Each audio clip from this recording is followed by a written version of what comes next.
Bonjour à tous, bienvenue sur la chaîne YouTube de Mandarin TV. Si vous êtes nouveau et que vous vous intéressez à la chaîne, alors abonnez-vous tout de suite à la chaîne YouTube Mandarin TV. Pour cela, rien de plus simple. Il vous suffit de cliquer sur le bouton s'abonner en bas de la vidéo à droite pour ne rien rater des actualités, reportages et documentaires.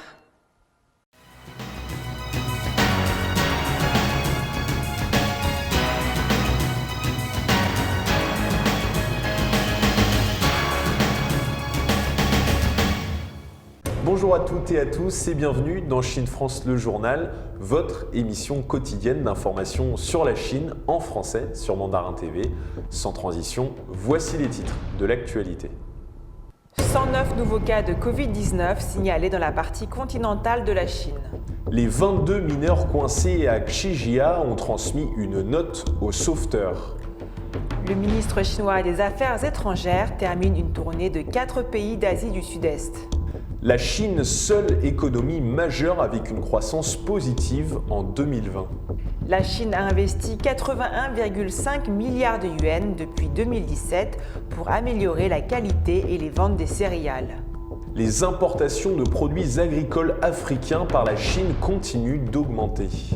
Le fabricant chinois de véhicules électriques Ziji Motor lance des véhicules intelligents à énergie nouvelle à Shanghai. Le regain épidémique continue en Chine. Dimanche, la partie continentale du pays a signalé 109 nouvelles infections au Covid-19. La province du Hebei reste la région la plus durement touchée. Les précisions dans ce reportage. Au cours des dernières 24 heures, la Chine a recensé 109 nouveaux cas confirmés de contamination au coronavirus. C'est ce qu'ont indiqué les autorités sanitaires chinoises dans un communiqué lundi matin. Ils précisent avoir enregistré 93 transmissions locales, dont 54 infections dans la province du Hebei, la région la plus durement touchée lors de cette dernière vague d'épidémie. 30 autres cas auraient été signalés dans la province du Jilin, 7 dans la province du Heilongjiang et 2 à Beijing. 16 cas importés ont également été signalés dans 9 provinces et municipalités différentes. Selon les données de la commission, 89 336 injections ont été confirmées en Chine continentale. Aucun décès supplémentaire n'a lui été enregistré. Le bilan de l'épidémie dans le pays s'élève à 4 635 morts. Actuellement, la vaccination se poursuit activement dans le pays. 50 millions de Chinois doivent être vaccinés d'ici au début des vacances du Nouvel An lunaire mi-février, selon les autorités sanitaires. 1,7 million de Pékinois ont déjà reçu leurs injections. Rappelons qu'actuellement, des experts de l'Organisation mondiale de la santé sont en Chine pour remonter aux origines du Covid-19, une épidémie qui avait commencé il y a maintenant un peu plus d'1 an à Wuhan. Cela fait maintenant plus d'une semaine que 22 mineurs sont coincés dans une mine d'or à Xijia. Malgré leurs efforts, les sauveteurs n'ont pour le moment pas réussi à leur venir en aide. Malgré tout, un signe d'espoir perdure puisque dimanche, les mineurs ont réussi à transmettre un message aux sauveteurs. Le sauvetage des mineurs coincés tient en haleine la Chine. Le 10 janvier, une explosion s'est produite à Xijia, dans une mine d'or de la province du Shandong, prenant au piège 22 personnes à plus de 600 mètres de l'entrée du puits. La déflagration avait gravement endommagé l'échelle donnant accès au fond de la mine et les câbles de communication. Les sauveteurs avaient toutefois réussi à percer un conduit et entendu ce week-end des coups, synonymes de signe de vie. Grâce à un câble envoyé par les secouristes, les mineurs ont pu faire remonter à la surface un message manuscrit. Son auteur indique qu'au moins 12 travailleurs sont encore vivants. On est tous épuisés. On a un besoin urgent de médicaments pour les maux d'estomac, d'antidouleurs, d'adhésifs médicaux et d'anti-inflammatoires. 3 personnes souffrent aussi d'hypertension, indique la note.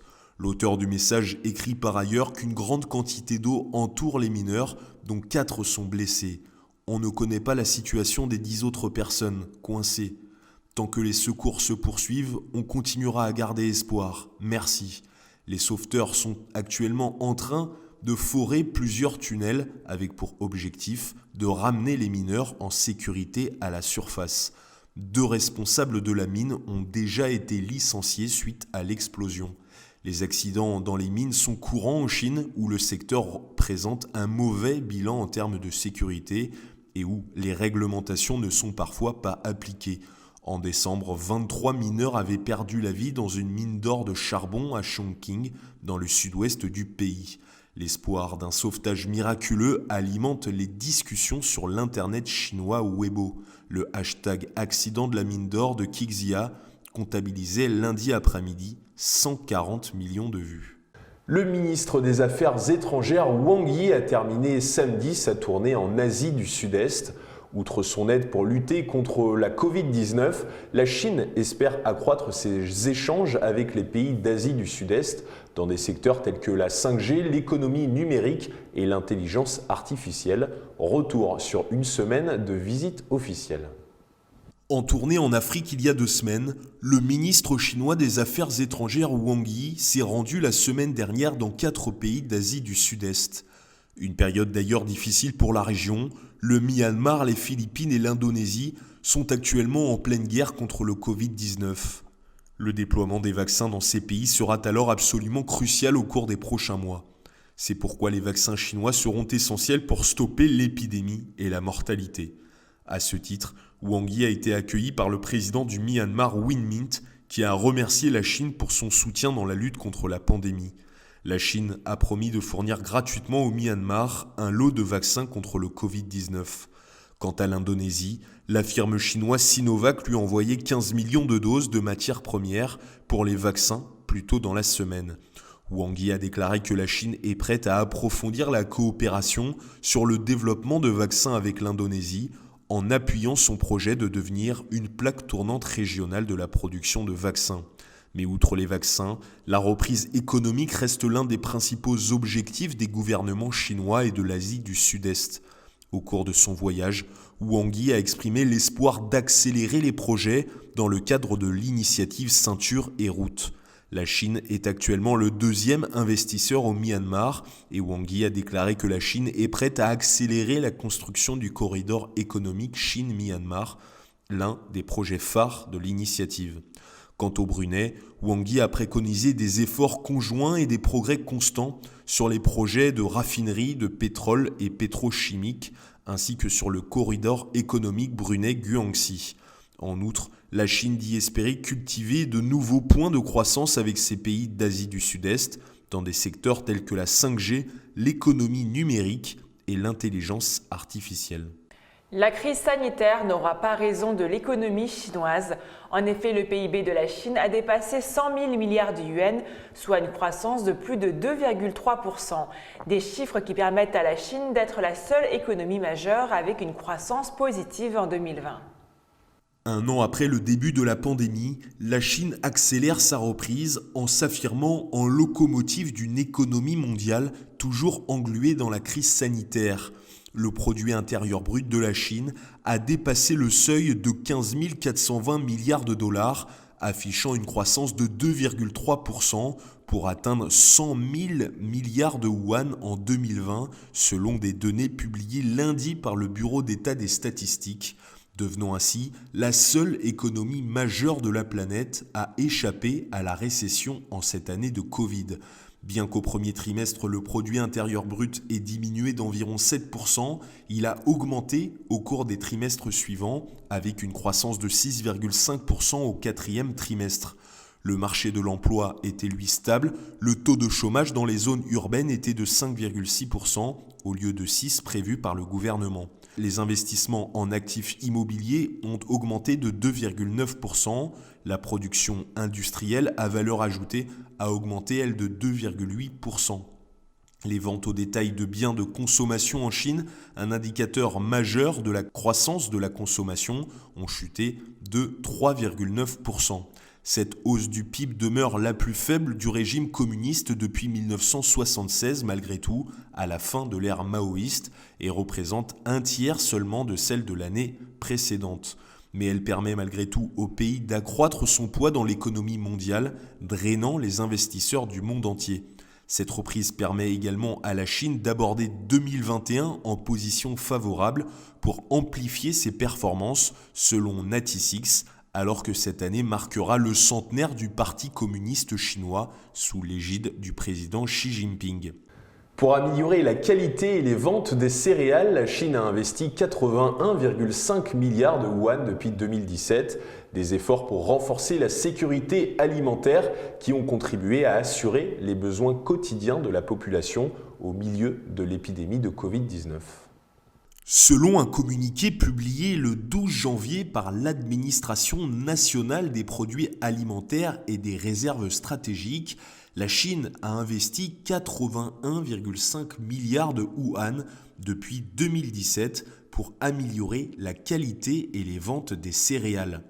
Des efforts qui ont contribué à assurer les besoins quotidiens de la population au milieu de l'épidémie de Covid-19. Certains gouvernements locaux et entreprises ont également apporté leur sagesse pour accélérer l'amélioration de la sécurité alimentaire, a indiqué Qian Yi, directeur du département de planification et de construction de l'administration. Avec une production et une qualité de céréales en constante augmentation, les opérations sur le marché des céréales sont également stables. Ainsi, selon l'administration, de l'année dernière jusqu'au 5 janvier de cette année, environ 110 millions de tonnes de céréales pour la saison d'automne, telles que le maïs et les haricots de soja, ont été achetés par les entreprises, soit une augmentation annuelle de 5 millions de tonnes. Dans le même temps, a indiqué l'administration, les stocks de céréales sont également à un niveau relativement élevé, certaines céréales majeures telles que le blé et le riz étant suffisantes pour une année de consommation. Dans les villes grandes et moyennes, les stocks de céréales et des produits pétroliers peuvent permettre de sécuriser la consommation des habitants pendant plus de 20 jours. Parallèlement, certaines céréales importées viennent compléter le marché intérieur. Les chiffres des douanes administratives générales montrent que de janvier à novembre de l'année dernière, 7,49 millions de tonnes de blé et 2,23 millions de tonnes de riz ont été importées. De son côté, l'administration a déclaré qu'elle allait renforcer ses efforts pour améliorer la sécurité alimentaire en utilisant notamment la technologie et en renforçant la conscience des gens de chérir la nourriture. Nous espérons que les gens pourront graver dans leur esprit que chérir la nourriture est un honneur, alors que gaspiller de la nourriture est une honte, a indiqué Fang Jin, directeur du bureau de l'administration. Et toujours dans le domaine agricole, les importations de produits agricoles africains par la Chine continuent d'augmenter. Elles ont connu une hausse de 4,4% en 2020. Le ministère du Commerce a indiqué ce week-end que les importations chinoises de produits agricoles en provenance des pays africains ont augmenté de 4,4% en 2020. Il s'agit donc de la 4e année consécutive de croissance positive. Au cours des 11 premiers mois de l'année dernière, le volume des échanges bilatéraux des deux parties a atteint 167,8 milliards de dollars, a indiqué Gao Feng, porte-parole du ministère du Commerce, lors de cette conférence de presse. Les investissements directs de la Chine vers l'Afrique ont légèrement progressé de 0,04% pour atteindre 2,8 milliards de dollars, tandis que la valeur des nouveaux contrats pour les projets d'ingénierie signés par les entreprises chinoises en Afrique a atteint 55,1 milliards de dollars, soit une hausse de 13,3% selon Gao Feng. La Chine a été également le premier partenaire commercial de l'Afrique pendant 11 années consécutives et est devenu le deuxième importateur de produits agricoles africains. Le pays a aidé l'Afrique à construire plus de 6000 km de chemins de fer et d'autoroutes, près de 20 ports, plus de 80 installations électriques à grande échelle, plus de 130 établissements médicaux, 45 stades et 170 écoles. Les entreprises chinoises ont créé, elles, plus de 4,5 millions d'emplois pour l'Afrique. Selon Gao Feng, la Chine consolidera les fondations de la coopération Chine-Afrique et élèvera le niveau de coopération et soutiendra le développement de l'Afrique tout en construisant conjointement une communauté de destin Chine-Afrique plus étroite avec les pays africains. Le fabricant de véhicules chinois électriques Shiji Motor lance 2 modèles de véhicules intelligents à énergie nouvelle à Shanghai, une berline électrique et un SUV électrique qui devraient arriver sur le marché en 2022. Shiji Motor, l'entreprise chinoise de véhicules électriques haut de gamme, lance 2 modèles de véhicules intelligents à énergie nouvelle à Shanghai.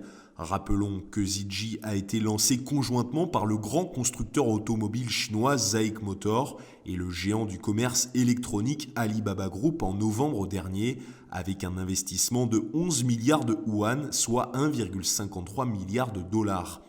Mercredi, la société a également annoncé qu'elle fournirait à ses clients un service de conduite autonome dans des centres commerciaux sélectionnés, dans des villes de premier plan comme Shanghai à la fin 2021, sous réserve évidemment de l'approbation réglementaire et de la disponibilité de cartes de haute précision. Dans ces centres commerciaux, le conducteur d'une voiture Shiji peut déplacer son véhicule vers une place de stationnement lui-même ou le faire déplacer vers un endroit désigné via une application sur le téléphone. Selon Shiji, ce service devrait être disponible dans d'autres centres commerciaux, dans d'autres villes chinoises en 2022. Ces 2 modèles sont donc une berline électrique ouverte à la précommande en avril et livrée aux clients en 2022 et un SUV électrique qui devrait arriver sur le marché lui aussi en 2022. Les ventes de batteries de véhicules à énergie nouvelle en Chine ont connu une croissance de 56,9% en décembre, selon l'Association chinoise des constructeurs automobiles. Et c'est déjà la fin de notre journal. Merci à tous de nous avoir suivis. Et pour retrouver toutes nos vidéos, je vous donne rendez-vous sur mandarintv.fr ou en vous abonnant à la chaîne YouTube. Très bonne journée ou très bonne soirée à toutes et à tous sur Mandarin TV.